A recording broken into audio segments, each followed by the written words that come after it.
Zavako malalo amin'ny tompo dia mbola faly miarabantsika rehetra indray ny tenako amin'izao ora sy fotoana izao. Mankasitraka ny tompo fa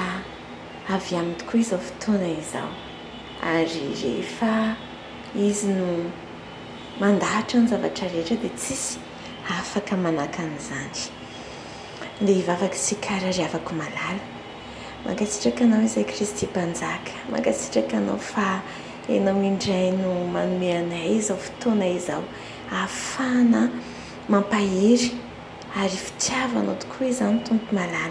Dia mitenena ny vavampanomponao ary ianao nefa hialo lalina sady eo am-ponindreo izay miheno mba hahatonga tena herim-panahy lehibeany izao teny ambaranao amin'ny alalan'ny mpanomponao izao. Dia mankasitraka Jesosy Kristy malala anay. Amen. Zavako malala, te hizara aminareo ny fahatsaran'Andriamanitra mandrakariva ary ny fanazavana ihany koa ny amin'ny ireo andinin-tsoratra masina izay ambarany amintsika ary indraindray ohatry ny hoe tsy takantsika ny heviny, ohatry ny hoe misy fotoantsika gaga hoe maninona ary ny tompo no mangataka zavatra tahaka izao amin'ny alalan'ny teniny. Rehefa teo am-pandriana ariavako malala dia nisaintsaina zavatra maro, hiatrika zavatra ny ampitso, hiatrika ady, azo atao hoe ady mafy ny ampitson'io, dia nisaintsaina zavatra maro izay lalovana teo amin'ny fiainana ariavako malala. Rehefa nisaintsaina zavatra maro dia rehefa navisabesatra aloha tamin'ny voalohany dia saika hangataka, saika hizary izany amin'ny tompo izay mavesatra tao anatiko, dia nandinika nefa dia izao ry havako tonga tato anatiko ny tenin'Andriamanitra avy amin'ny fanamason'ny tompo ny amin'ny hoe misaora amin'ny zavatra rehetra. Tesalonianina voalohany 5:20. Satria rehefa nandinika ny zavatra nisy maro rehetra dia tena hoe lalana kay, lalana hitondra ny tompo amin'ny tsara kokoa. Ary ilay fotoana izay hatrehana ampitso ry havako malala dia vokatry ny fitantanan'Andriamanitra tao anatin'ny fotoana naharitra ry havako malala. Ary rehefa dinihana tokoa ny amin'ny zavatra izay hatrehantsika indraindray tsika miatrika examen ohatra, indraindray tsika miatrika tsy fahasalamana ohatra, misy ady hatrehantsika eo anivona toe-javatra maro, dia nisy zavatra ny alohan'io zavatra io ry havako malala. Fa rehefa tena ao anatin'ny ady isika dia tsaroantsika fa tena mahasoantsika izay rehetra ny ainana tao anatin'izany rehetrarehetra izany. Ohatra hoe ny fianarana izay lalovantsika ohatra, mety be dia be soa teo alohantsika ny amin'ny ohatra ny filière izay nisafidiantsika, fa manintsika ny tonga tamin'ny fotoanana examen anatanterahana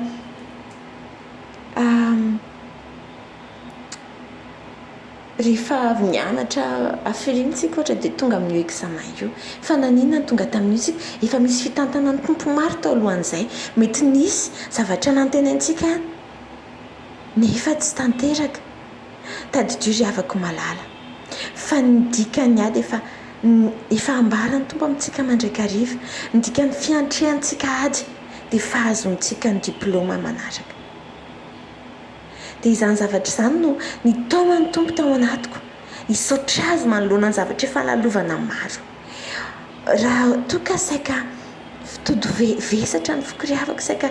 hangataka sy taraina amin'ny tompo,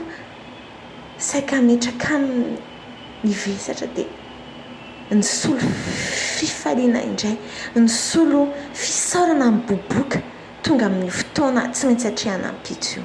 Satria ny zavatra rehetra efa noman'ny tompo ho an'io ampitso io, satria ny aorian'io ampitso io efa misy fanantenana tena tsara izay nomaniny, efa misy fandresena tena tsara izay natolony, efa misy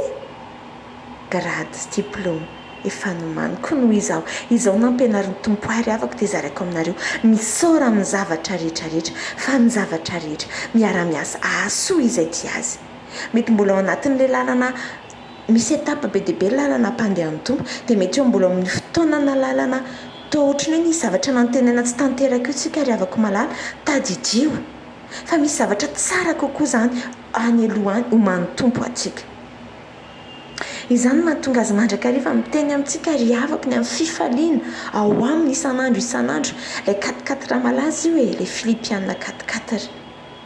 fa rehefa miaraka amin'ny tompo isika rehefa nandray an'i Jesosy Kristy tompo sy mpamonjy isika dia nomeny hery ho tonga zanany dia rehefa nomeny hery ho tonga zanany isika ry avako dia hoy izy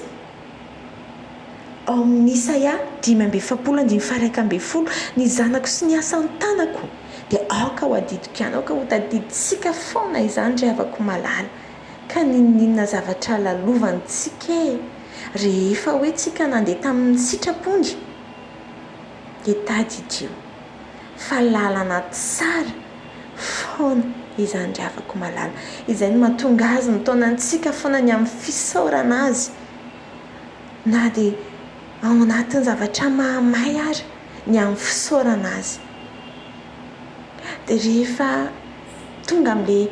andro miady amin'izay izany misy zavatra hatrehana amin'izay ry avako malala dia ny tompo tena mampahery hiatrika ady ho amin'ny fandresena io fandresena ny ao ambadika koa nahoana no hitoloko nahoana no hitomany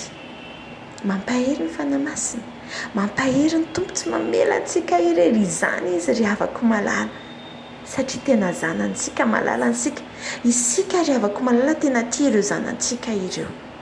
ary eritrereto fotsiny ihany isika tsy tanteraka ary izay tsy soa foana no ilintsika ho an'ireo zanantsika ireo izy soa foana adiditsika ireo zanantsika ireo dia tahaka izany Andriamanitra ry avako malala izy ilay tanteraka izy ilay fitiavana dia izay soa foana no manao antsika malalany androany ary ampianarin'ny tompo isika hisaotra azy amin'ny zavatra rehetra izay lalovantsika tsy mora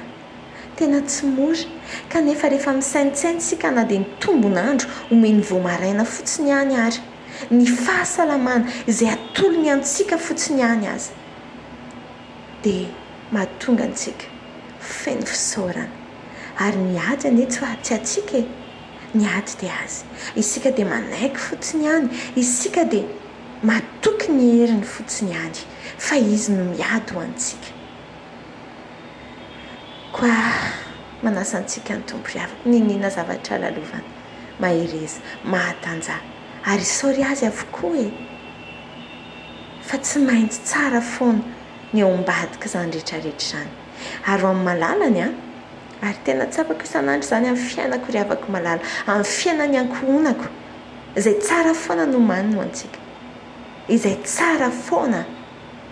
no manino antsika satria izy koa ange dia ilay Andriamanitra mpanao tsara eny tsara izy sady mpanao tsara izany ry avako malala mahatonga andreo mpanompon'Andriamanitra maro tena tsy voafehany intsony ilay fahatsarany tompo ao anatiny dia ambarany foana araka ny teny mpanao salamo 7:20 ilaza ny asanao rehetra fa be izy zany feno izany te izara ihany koa ny amin'ny fahatsaran'Andriamanitra ary izao ry havako soa avokoa ny ataon'ny tompo rehetra ny mpanao salamo ao amin'ny salamo 7:170 dia manambara soa ihany eo nampahoriana mba hianarako ny didina hitanao hitatsika na dia ny zavatra ny hitantsika mampahory ary ake soka ny ao ambadika izany ahafahantsika mianatra tsara ilay fitiavan'Andriamanitra ahafahantsika migoka ilay fahatsaran'Andriamanitra ahafahany ihany koa maneho ny voninahiny eo amin'ny fiainantsika dia izay indray ry avako malala ny tiany zarany amintsika dia ho azy irery ihany ny voninahitra ho amintsika kosa ny fanazavany fanamasina ahafahantsika mandray izany rehetra izany